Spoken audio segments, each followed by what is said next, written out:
Yo, what's good, y'all? Today we're back with more breaking news. The Bucks just traded Khris Middleton to the Wizards for Kyle Kuzma. There was also like a pick swap in the deal, but the real thing is just Kyle Kuzma for Khris Middleton, so we're going to get into it. With this trade, I don't know if the Bucks really get better for real. They get Kyle Kuzma, but they lose scoring with Middleton, which I guess they don't really need because they have Dame and Giannis, and they could score the ball enough. But I guess it's a good pickup.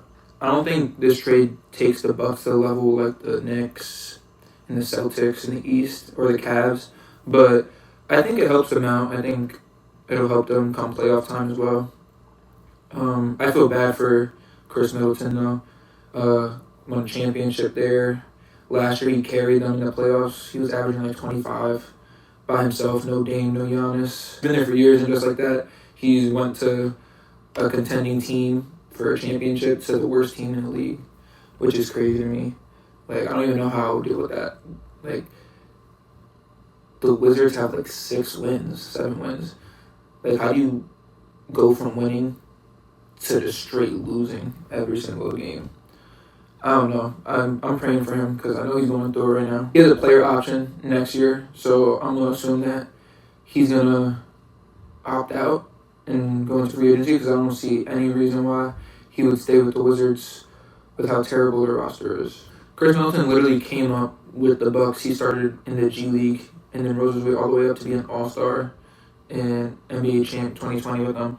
So I know this has to be tough for him. But on the other hand, for Kuzma, I know he's hyped as hell because he went from the worst team in the league, barely getting by, to contending for a championship. And being paired with Giannis, he's going to benefit a lot from being on this team. It kind of reminds me of when he was on the Lakers. He probably had like the same type of role.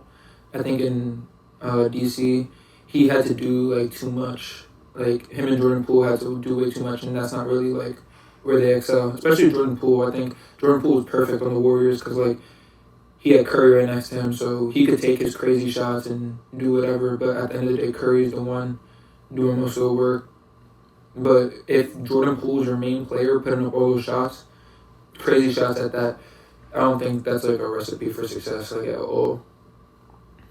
So I don't know what the Wizards got going on or what their plan is, but I feel bad for the Wizards fans. I'm sorry, because y'all are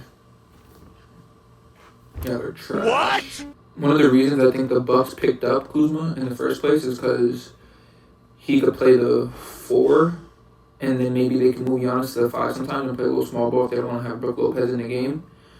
I think that makes sense. When they're not playing small ball, putting Kuzma at the 3, I feel like that shrinks the floor a little bit. Because, like, Kuzma's not a really good three-point shooter. So, especially having Giannis, I feel like that's just a lot of, like, not shooting if you have just Dame. But I guess they could mix up the lineups a little bit and see how that goes. This is also good for the Bucks because they turn Middleton, who was just, he has a player option, so you don't know if he's staying or not, to Kuzma, who has 4 years left. Well, 3 years, I guess, after this season. But he has way more time. And I think he's making less money than Middleton. But at this point, it doesn't really matter. There's a lot of news coming. The trade deadline's coming up in a day. So there's a lot of stuff that's happening that's going to keep happening. So we're going to keep making videos. Everything's happening. KD might be getting traded soon. Jimmy Butler. There's a lot of stuff going on, so I'll keep y'all posted. But like, subscribe if you messed with the video, and I'll see you next time. Deuces, stay blessed.